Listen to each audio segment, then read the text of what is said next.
بسم اللہ الرحمن الرحیم۔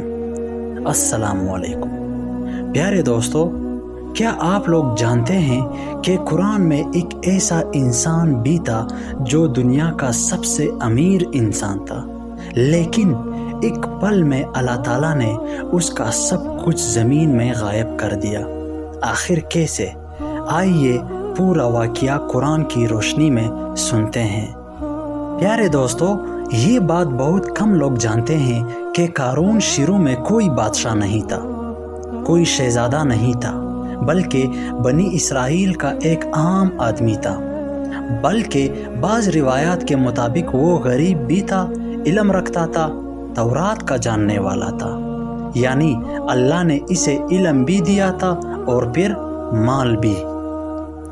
وقت گزرتا گیا، اللہ نے اس پر رزق کے دروازے کھول دیے، یعنی سونا، چاندی، خزانے، محل وغیرہ۔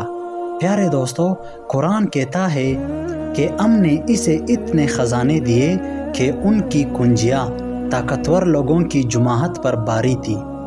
پیارے دوستو، لوگ حیران تھے کہ یہ سب کہاں سے آ رہا ہے۔ یہاں سے کہانی بدلتی ہے۔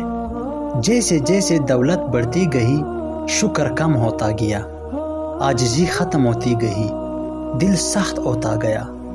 لوگ آ کر کہتے تھے، قارون، اللہ کا شکر ادا کرو، غریبوں کا خیال رکھو، آخرت کو مت بھولو۔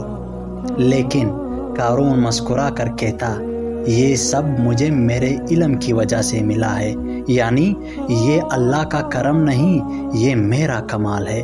یہی جملہ اس کی تباہی کی بنیاد بن گئی۔ پیارے دوستو، نیک لوگوں نے اسے آخری بار سمجھایا، اتراؤ مت، دنیا عارضی ہے، اللہ پسند کرنے والوں کو پسند نہیں کرتا، جو ملا ہے اس سے آخرت کما لو۔ لیکن قارون کے کان بند ہو چکے تھے۔ پیارے دوستو، ایک دن پورا شہر جمع تھا اور قارون نکلا۔ سونے جیسے کپڑے، قیمتی زیورات، محافظوں کی قطار، خادموں کا ہجوم۔ لوگ حیران رہ گئے۔ دنیا پرست آدمی بول اٹھے، کاش ہمیں بھی قارون جیسی دولت مل جاتی۔ لیکن ایمان والے کیا کہتے؟ وہ چپ چاپ کہہ رہے تھے کہ اللہ کا اجر بہتر ہے۔ پیارے دوستو، قارون زکوٰۃ دینے سے انکار کرتا رہا، غرور میں بڑھتا رہا، یہاں تک کہ حضرت موسیٰ علیہ السلام کی بات ماننے سے بھی اس نے انکار کیا۔ اب یہ معاملہ صرف غرور کا نہیں تھا، یہ اللہ سے بغاوت بن چکا تھا۔ پھر وہ لمحہ آیا، نہ کوئی اعلان، نہ کوئی وارننگ، اچانک زمین ہلنے لگی۔ اس کے بعد اچانک زمین پھٹی، قارون کا محل لرز اٹھا، خزانے، دولت سب نیچے کھینچنے لگے۔ لوگ چیخے، لوگ بھاگے، لیکن دولت نہ بچا سکی، محافظ نہ بچا سکے، غرور نہ بچا سکا۔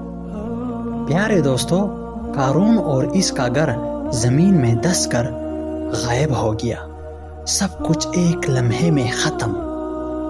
اس کے اگلے دن وہی لوگ جو کل کہتے تھے کہ کاش ہم قارون جیسے ہوتے، آج کہہ رہے تھے، کیا کہہ رہے تھے؟ اگر اللہ ہم پر رحم نہ کرتا تو ہمیں بھی زمین میں دسا دیا جاتا۔ اب سب کو سمجھ آ گیا تھا کہ نہ دولت، عزت، غرور، طاقت کچھ بھی کام نہیں آتی، اصل طاقت تو اللہ کی ہے۔ قرآن ہمیں کہتا ہے، غرور مت کرو کیونکہ انجام بہت خطرناک ہے۔ پیارے دوستو، یہ واقعہ صرف قارون کی نہیں، یہ میرے لیے ہے، آپ کے لیے ہے، اور اس انسان کے لیے ہے جو نعمت پا کر اللہ کو بھول جاتے ہیں۔ اللہ ہمیں شکر گزار بنائے، عاجز رکھے اور عبرت پکڑنے والا دل دے، آمین۔ پیارے دوستو، اگر ویڈیو پسند آئی ہو تو لائک، کمنٹ، شیئر کرنا مت بھولیے، کیونکہ قرآن کی بات پھیلانا ہی اصل صدقہ ہے۔ اللہ حافظ.